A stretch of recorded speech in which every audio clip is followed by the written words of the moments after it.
Greetings, brothers and sisters. Welcome to the Empowerment Podcast.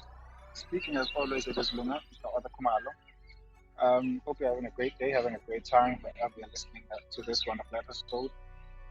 Welcome to the new month. Welcome to the new month. But before we get into the business of the month, we would like to have a conversation on men. And apologies for not recording this episode during Men's Month. We had a lot going on, but we decided that we'll do it nonetheless. Happy Women's Month since we're already in Women's Month. Happy Women's Month to all women. I like it in isiZulu. Normally it is said, "Nyanga yembogod." So welcome to the month, but I won't be alone in this conversation. I have my brother, my friend, Ratiba Mohale. You know him in the podcast. He hosts the show, Leadership Talks with Ratiba. But today we'll be talking on men in society. So we'll be talking on all things men. We'll be talking about the issues that men face. We'll be talking on for the listeners. You hear the conversation. We'll just flow. We'll be talking on a lot of issues that men face on a daily. But before we get into the conversation, how are you, Ratiba? Maybe greet our listeners. Thank you, Lunga. Thank you for having me today as well. And greetings to our listeners, and thank you again, for joining us and being part of our conversation. On my side, I've been very well. Being a busy day with work, but other than that, all is good. No, man, it's good to have you. I'm always excited having such conversations with you. I remember the last day we had a similar conversation around July, and you were part of the panel. I remember it was Mr. Tulan Gumeke alongside Dr. Kylie Makatin, and then you. We talked a lot of things last year on a similar topic, and what makes me to be worried is that a lot of issues that men face are always talked about in July, and it's similar as if people are just ticking a box. I remember the last month I was fortunate enough to speak into one of the men's conference that was hosted by one of the wards in our area, and it was almost like we're just protocol. It was nothing that major. It was like the issues are there and no one wants to do anything about them, and that's kind of like it's a bit frustrating. Maybe how do you view things men face on a day before we get into the actual thing? But how do you view this thing that happens regularly around July with issues that men face and the action, maybe the paradox? Yes, I think I agree with you on that. The fact that we have categorized certain things for certain months makes it difficult for us to really solve the problem, because consistency is one thing that builds the success. So if we are not having a consistent conversation, we will never uproot the root of the problem. We'll constantly come and touch on the surface because there is no reminder every day for the man. There's no reminder every day for the conversation. There's no conscientization of the man, in whatever that we're trying to build. We are not consistently putting it in their head so that it becomes second nature. So this could be men who are older, and this could be young boys, because it's like you need to create the gospel until they realize and they change their mind. So the fact that we do it in certain months, this calls on every conversation we have, men, either GBV or anything. The fact that we do it on a specific month makes it difficult for that problem to go away, because we always come back and touch. And also we are solving things in dialogues and we're not doing practical things as well. So it makes it very difficult. Yeah, man. Yeah, I totally agree with you. And I think it is such people like you and I and such platforms as the Empowerment Podcast. I think we are also not taking an initiative enough in helping this gap that we are seeing. I don't always believe in pointing afar. I also believe in searching within. I think we should also be having even a small thing, or maybe even a show or something that will be focusing on issues that men face, so that, as you said, it becomes a gospel, it becomes something that we preach on a daily, because if you look at the campaigns around TB, you look at the campaigns around HIV and AIDS, if you look at the campaigns around women empowerment, it's a well-known thing. You don't ask around what is women empowerment, it is clear.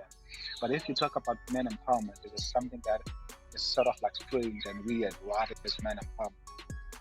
And I think we need to venture into such a little bit in depth. I was just even looking that for me last month, it was even a struggle to find a person who I can converse with on issues that men face, because the only option I had left, it was bringing back the guys that I had last year. Not that Yes. there's anything wrong with it, but I'm just seeing the scarcity of people who believe in advocating for the issues that men face on a daily. Yeah, no, I get you. I think I agree with you in terms of we mustn't point too far. Even ourselves have the platforms. Are we maybe the question is, are we really advocating for that? Are we really educating? Are we really engaging in those conversations to make sure that there's a knowledge that's sharing and there's an uprooting that's happening? So obviously there's shortfall on our side as well that we need to pick up and make sure that we are consistent with our conversation, and over time we definitely see the change. No, man, that's true. Maybe let's get into the conversation. Maybe on your end, what is the role of a man in a society? I think we live in an age where it's easy to define the role of a woman in the society, but with men it's a bit tricky. We are only labeled as protectors, providers, and nothing beyond that. We are just tools to give. Maybe for you and with your personal experience and encounters, what is the role of men in society? Yes, that's a great question.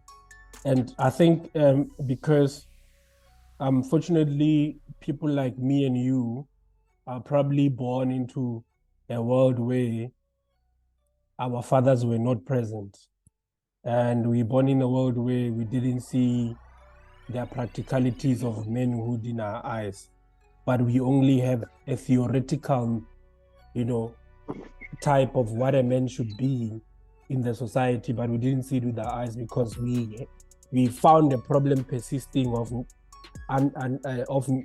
unpresent fathers, or fathers that are not present. So and then you are found in this climate having to figure out who do I be and what do I do as a man in the society. But obvious on the biblical sense of it, men are more than just a protector and the provider, but these are pillars that builds societies, that builds nations, and these are role models. These are people that guides in society. And unfortunately, when a man has collapsed in the society, there's no way the society will never stand. And this is anything to disregard women, but when men are not standing up, there's no way the society can stand up and be fully functional. It will be functional, but can be fully functional to an optimum level that we want.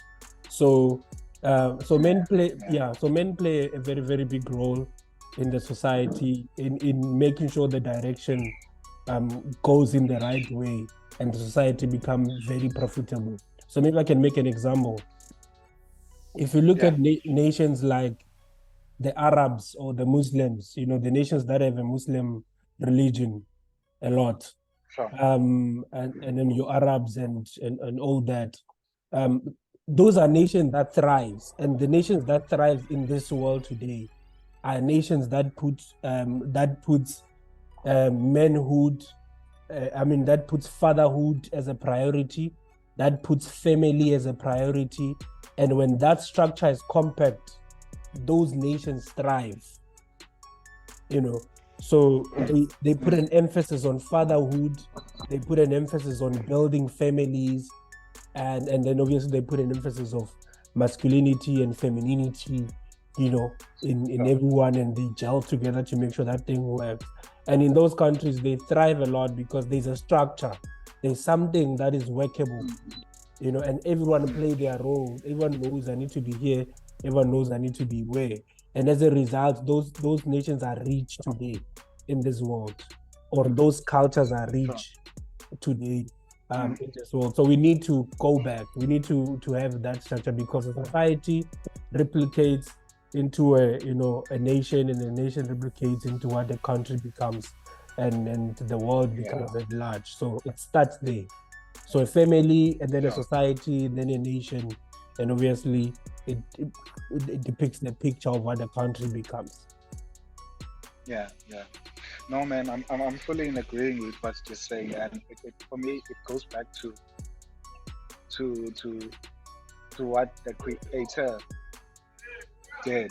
When we are introduced to the creation of man or humanity, he first Yes. created man, and he gave all stewardship to man, and he gave instructions and everything into the hands of man. That all of the duties, they were given to man. You do this, you do that, you do this. All of the responsibilities. And Yes. after that, he then introduces the woman. And I love that setup because if I know that a lot of theologians will agree or disagree with me, but the first thing God built, it was a family. You know, He Yes. first created a family of a man and a woman, and He placed them together. Mm.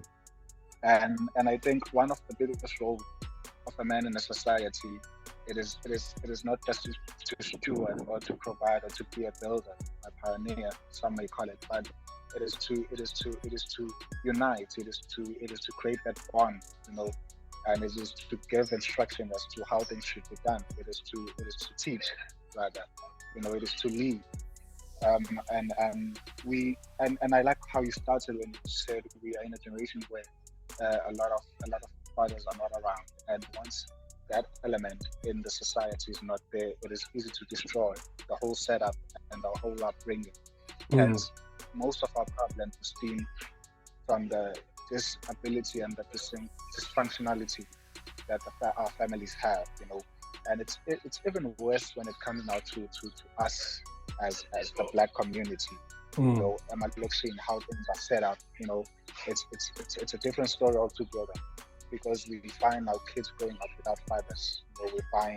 We find homes that are led by women. Not that women cannot do it, but it's Mm. different with how a man may live at home.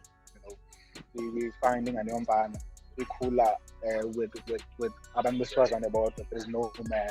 There's no Mm. man who's playing a role of being a man, and that child, a young boy, seeing a man growing up and getting to know and understand what a man should be doing, how a man should be functioning in a home, you know. And we Mm. expect such kids one day to leave their own houses. We expect such kids one day to become men who will be responsible. Yes, that image is not there. As you said, we only know it theoretically, but it's not something that is present in front of us. Yes. And I think one of the greatest cheatings that society could have is the cheating of not having present fathers and men who are active in their role of being men. Definitely, definitely. I think I fully agree with you there. Is that it will be difficult for you to practice something you've never seen, or Yes, man. rather even experience. So it will be very, very difficult for you to do that.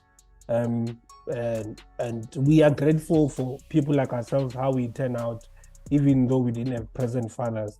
And Yeah, you yeah. constantly want to improve, you constantly want to do something right.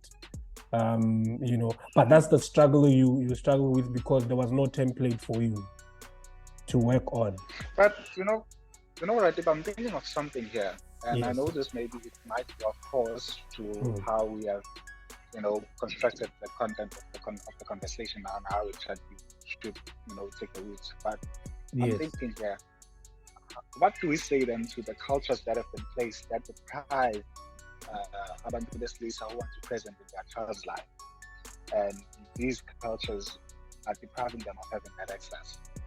For example, there are men abaney'ngane abangakwazi ukuyihlawula, and they're deprived an opportunity of seeing those kids just because of that.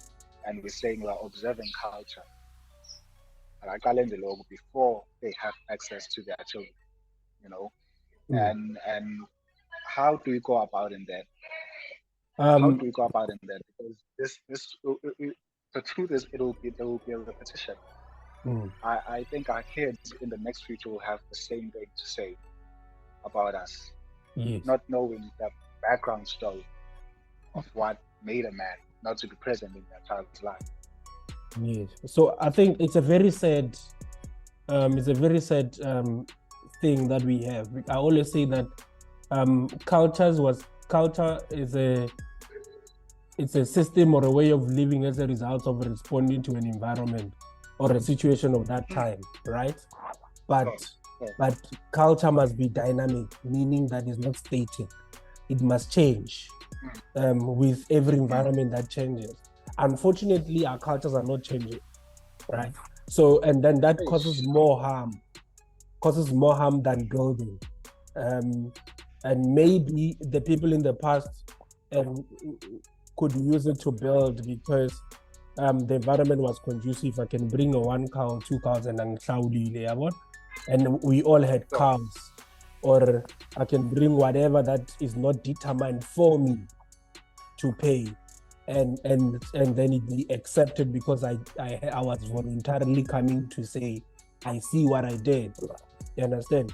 But fast forward to today, there's rules and jurisdictions, and there's certain amounts that are set for you. There's all those different things, and I feel like it is self-serving. It's selfish people who are trying to benefit from certain unions, and they are not considering the kids, because in this case you're like, I can't see my child and I'm alive, but because I cannot pay a certain amount that you want, and the child grows up without a father, we therefore perpetuating the same problem we grew up in, without finding an amicable solution. So unfortunately, it is very sad, and that's where I differ a lot with the culture, because it's like, then why are you not considering the child? Why are you not considering these people and create an arrangement for the child to still experience a father's love, even though I know I need to do right, but I cannot do it now, and I cannot go rob a bank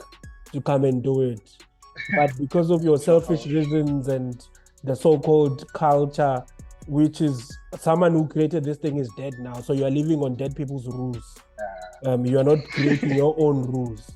You understand? So it means you are in bondage, if we put it in that way. You are in bondage of someone's rules who's dead. So you are ruled by dead people while you are alive, and you can't think for yourself and create a set of rules for you. So that's very, very difficult to do. But I think for us, who kind of like see the dynamics, we have to be better for our kids to say, okay, this has happened. How do we then amicably solve this? And then they still respect amongst the families. But if you don't have money, I can't deprive you to see your child, because maybe the money you have is to support the baby, but you don't have the other money. So why should I deprive you from supporting the baby because you want to play a role and be a father, even though circumstances are not allowing you to do other things? So can we have a sit down? Can we have a reasonable conversation? Can we have commitments from you as a person to say, I'll be in every step of the way of this child, and you do that. So I think it boils down to selfish reasons that people have and benefits that they want to have in the name of preserving culture. Yeah.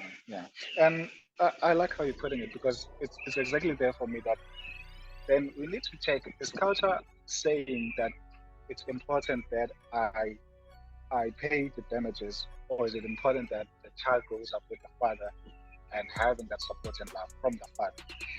What comes first? What's the priority?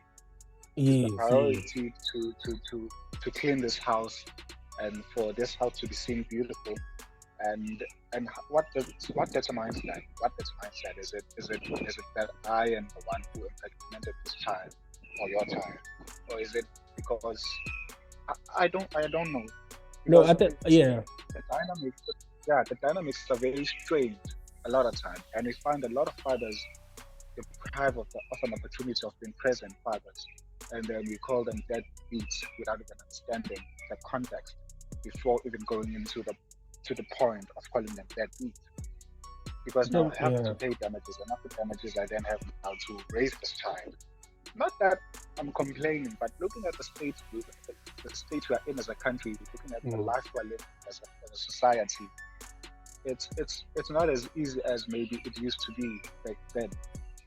Yeah, no, I agree with you. I think it's people not prioritizing family.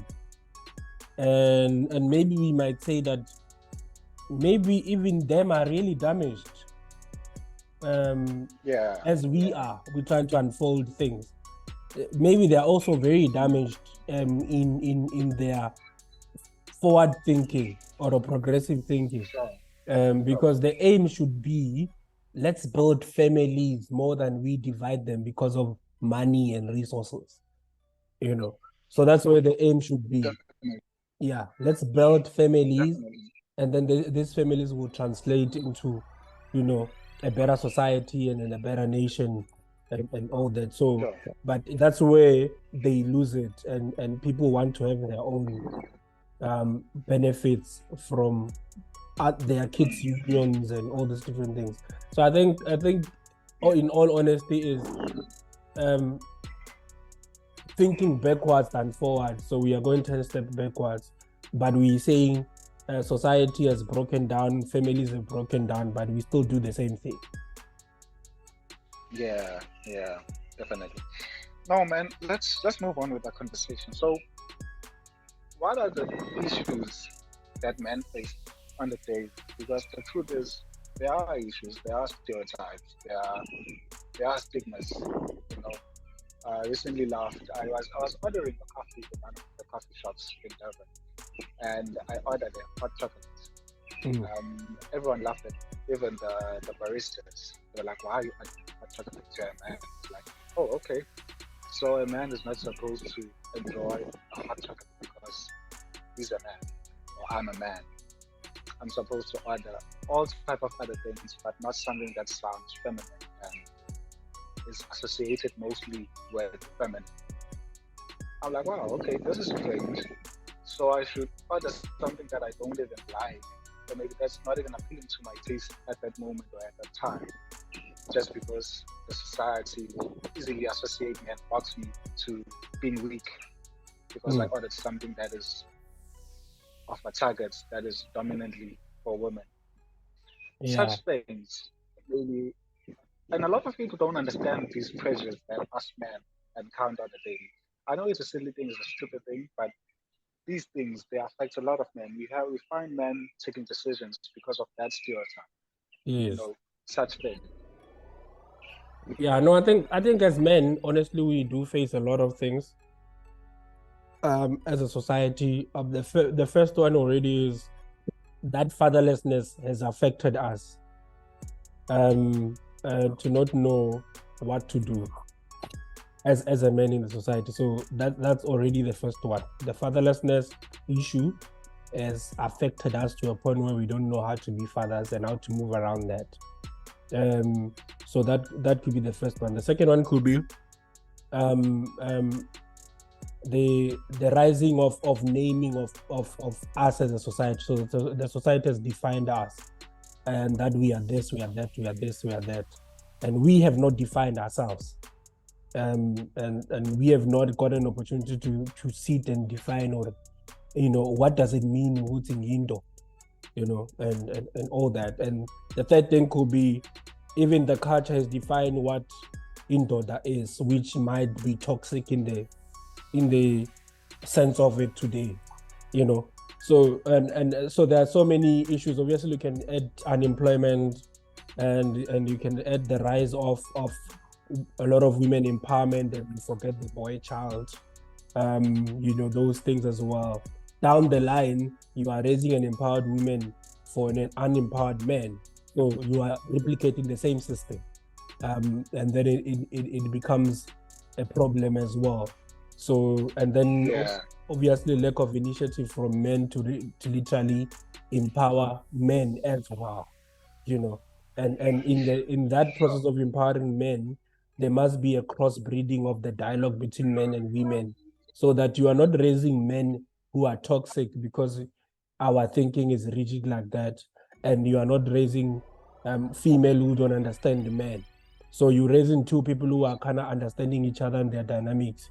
So because the over focus on this side and the over focus on this side and the less integration, you are still raising a man who doesn't understand the other gender, and you are still raising a gender who doesn't understand the other gender. So abuse, GBV, toxicity comes into play there, and you still have the same struggle that we always had. So those things are some of the things that are taking prominence in our society, and if they are not addressed, they'll breed the same chaos.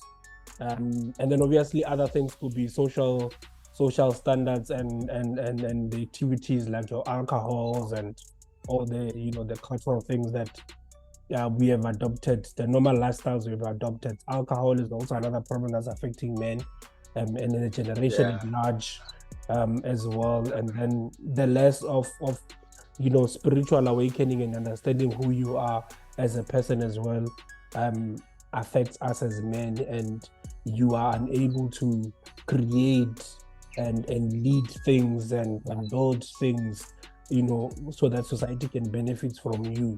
So those are some of the things that really, really affect us, and even the young boys who are gonna come and experience the same things, because the world is already made for them.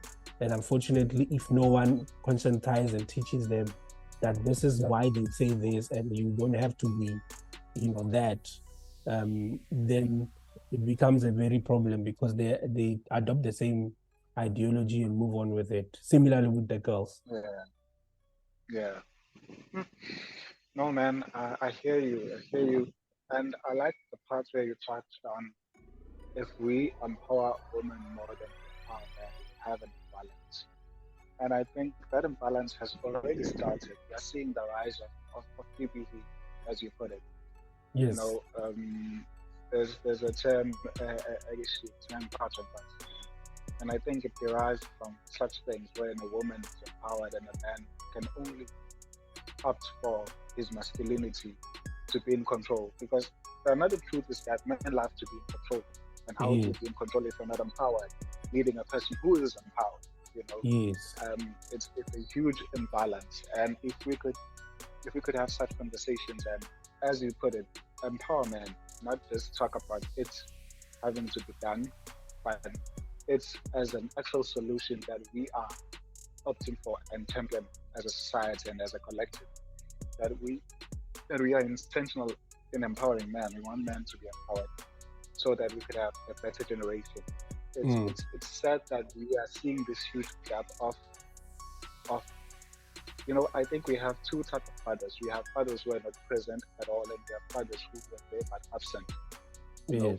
They used to do everything. They used to pay. They used to they were there. You would get a lot of things that you would need from them, but they were absent emotionally. They are absent mentally. They are absent, in a lot of things in a cooling environment.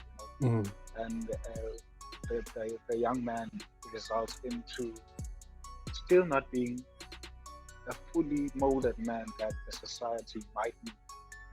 Not because the father wasn't there. Maybe the father wasn't doing enough, and not because that man was intentional.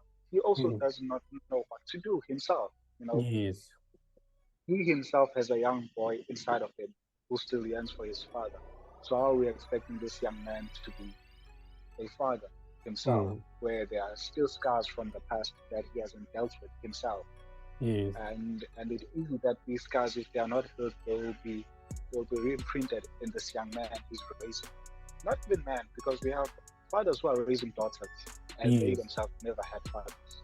They don't even understand how to even start. It's a complete strange world altogether for them, because they are raising young girls, they don't even know what to say to their daughters.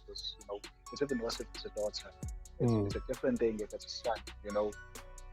So I think this gap that we are seeing in the society, it's up to us men that we rise up and we take charge. We lead. We try to change the narrative at all costs. And if it calls us, let us sit down and have a conversation on, is the culture serving us to do that? And we sit down and check, is the church helping us and serving us in doing that, in building a man the society needs? Then we sit down and do that. It calls us that we sit down and check, are we as men ready for the conversation that we've had? It's time we do that. I think it's time for us to check all angles and we turn all the stones so that eventually we can have this change that we want to see in our society. We don't just talk about it, but we put it in action. We implicate it. We put it into application rather. So it's a huge, painful thing, but it's something that I believe it can be fixed. And if we could go back as we started initially, we go back into building families, because once a family is destroyed, the whole society is destroyed. Have we ever thought that what makes the community it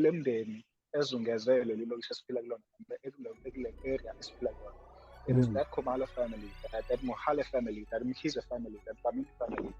And if these four families are broken, the society we are in automatically is broken. Even if there's one family that still holds it together, trying by all means. But the society is already contaminated because of these families that are broken.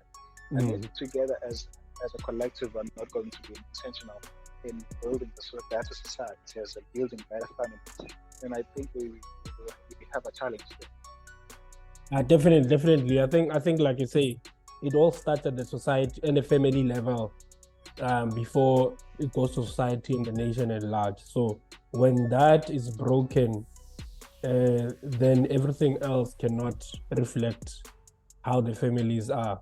Hence, I made an example with the Arabs. The family structures in the Arabs is strong, and that reflect in the society and that reflect in how their nations are. They honor marriages, they value family, all those different things. They value having kids, they value building wealth, they value building all those things. And it starts from the ground, which is the family. So when that family structure emphasis of it is not there, then the nation is collapsed as a whole. So we don't have a hope for the society. We don't have any of those things. So I think, like you're saying, it is very, very, very important that we carry out these initiatives and conversations in making sure that we teach even the younger boys that are coming, so that they have that conscious mind. Because we are also unlearning, unfortunately, but we are unlearning it when we are older, and when we are learning when we are now married and building families, and you realize, I didn't have a template, I didn't have this, I didn't have that, So fortunately, you are someone who likes to outgrow, you are someone who knows there's progress, there's unlearning and relearning. So, but to the younger ones who don't even know, they think everything is being cool and going to a piano concert or whatever the case may be, then it becomes difficult later in the years when they have adopted these habits and to really build the family that you want and be a respectable man and a father and all these things, because they don't know how that is like, because we are not showing them that. And like you're saying, does the church serve us? Is it showing us that? All the different institutions that exist, does the school teaches that, how to respect the women, how to respect the men, all these things. So those institutions that exist in the society, and institutions that holds influence and power, are they teaching the right theology or theory for the kids to carry out? If they don't produce in that, then it makes it very difficult for this society to produce a certain level of disciplined kids and families and all these things. So it's a ripple effect if we are becoming honest, but it is in our hands. It's upon us to actually do something about it, take initiatives, and make sure that we change our surroundings. Definitely, man. I want us to wrap up because I think we are slowly running out of time. Um, I I want us to close it on the importance of affirming young boys at a young age Yes. by men. And I think that plays a huge role. There's something you touched on that I love, that I think is very powerful. You said it's difficult for a man to become a man if they don't know who they are. And Yes. I fully agree with that. Identity or self identity, it's very important. You could have all the tools, all the great fathers in the world that they are, but if you do not know who you are and who you are is not affirmed and you haven't self-discovered who you are and you lack affirmation and support, it will be difficult for you to become the best version of yourself. So I want us to talk for a couple of minutes on affirmation and its importance and how, because there are a lot, as I said earlier on, that there are young boys in us who are still crying for a lot of things, affirmation, they're still crying for for acknowledgement from our fathers. They're still crying for you know for a lot of things, a lot of scars and hurts from a very young age. And I think some of the biggest hurts that we have are from lacking affirmation. And with this great pandemic, Yes, yes, yes. To answer a question on affirmations for the young boys or for men in general, and the fact that we have it's like an inner child, you say, in the psychology sense of things, that needs to still be helped out and grow. I just want to make an example with that unfortunately we are struggling with that right now, in an easy setting, in an easy thing such as confidence. I was exposed to some people yesterday at some event, and something came to my mind that even the schools that we comes from have not really affirmed and inspired confidence in us as a generation and also as men, to a point where the guys who went to a Model C schools, they are more confident, they are more eloquent, yes, but in terms of the confident part of it, they are more confident in branching out and going to do what the things they want to do and just speaking out whatever they want to do. And I realized, me as a village boy, I still have the struggle of the confidence, even though I've got the credentials and I've got the experience and I've got the skill, but you still run out of the confidence of just walking to the room and combining the room with that, which I think that's where affirmation comes in and play a big role in making sure that we raise confident boys that understand that I'm a man and I need to do 1, 2, 3, 4, 5, 6 things. So I noticed that, and when you speak about an inner child, it's like you have that boy who grew up there, but now you have this big man, this body that is exposed, that is in a city, that is in tables, that is in conversation, but still, timid, still it's scared to voice out their opinion, still be scared to walk into the room and do what they have to do, even though they've got all the skills and the credentials they have. So affirmation is very key in families, from parents. So not having that father who can affirm you and affirm you even in their actions has affected us. So and then the family and the mother and everyone that plays that role, and everyone in the society that plays that role, that Mfanawam, you are doing well, Mfanawam, you are this, and so that affects the type of men that grow up today and the type of men that cannot voice out their opinions and they speak for themselves, and that translates into the romantic relationships and many other things, where a girl is more empowered, a girl is more confident, a girl is more in tune with themselves, and then she comes into the relationship and you feel like with her confidence and whatever, she's ruling the relationship. Can't It's you who can match her and who can speak your mind, who can hear the level of the openness and the knowledge she has, and you're able to interact with her at that interact level or that intellectual level. even though you went to school, you're an engineer, you are all these things, and you got the capabilities and whatever, you are still struggling to communicate with the human level because the level of confidence is not there. So unfortunately, the spaces we come from don't inspire that. But we are here today, and maybe my edge to the men or the young boys or everyone to say fight and make sure that you inspire and you instill that confidence in you.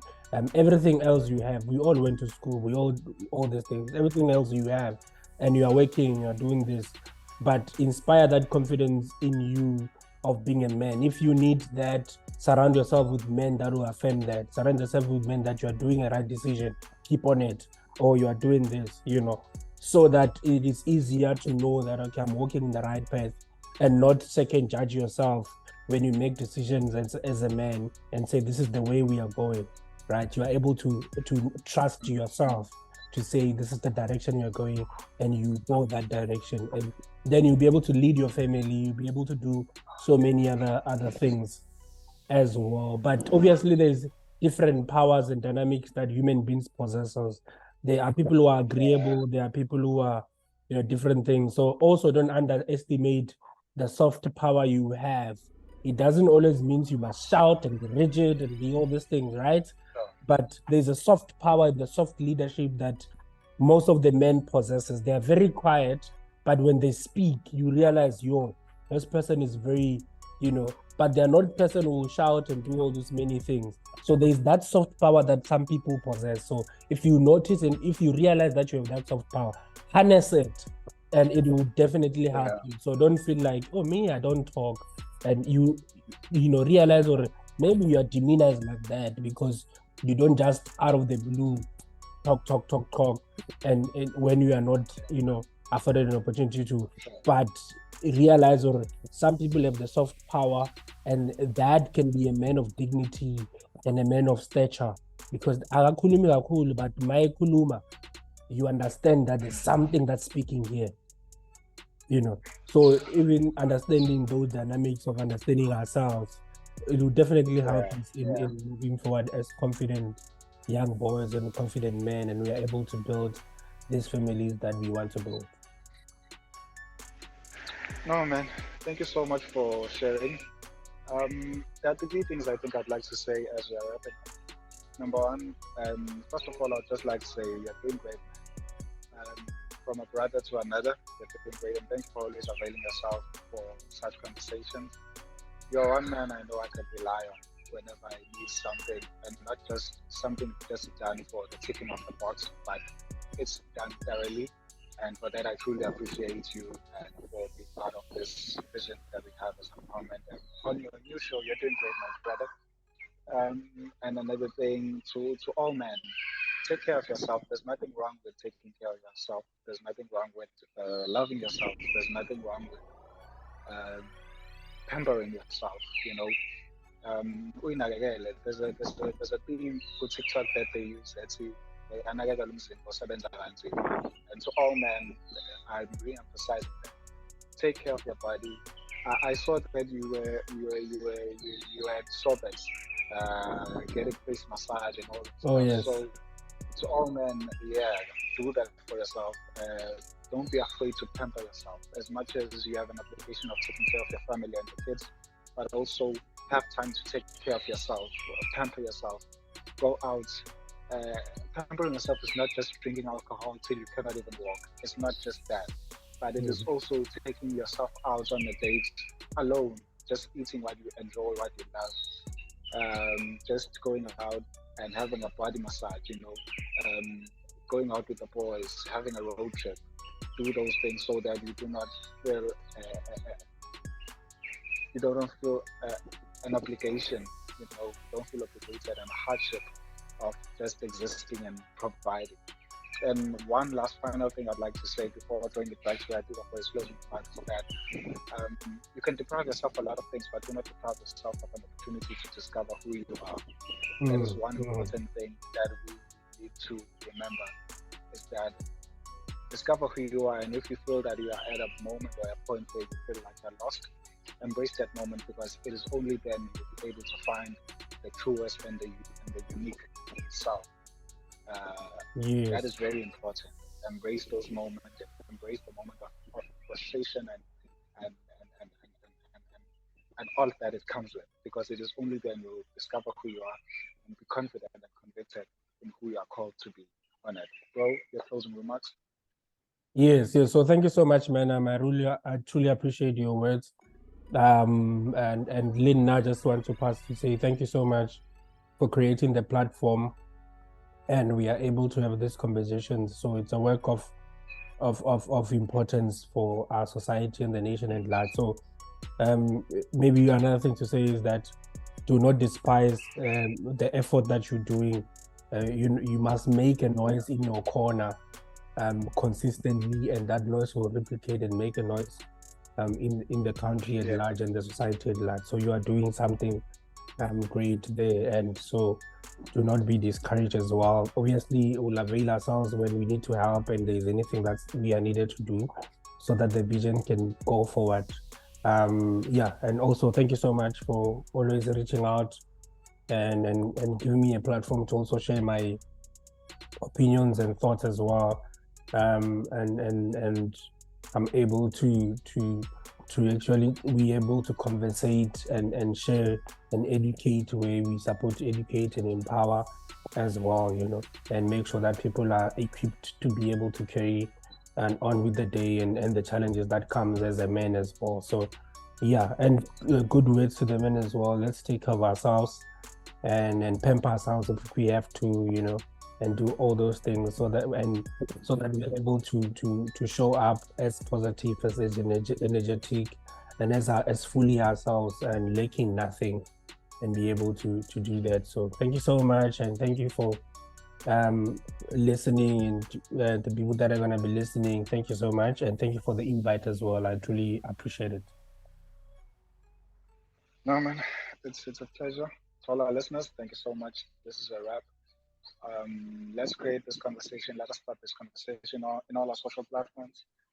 Let's have this conversation. Men, you are invited. Let us talk. Yes, let us talk. Thank you.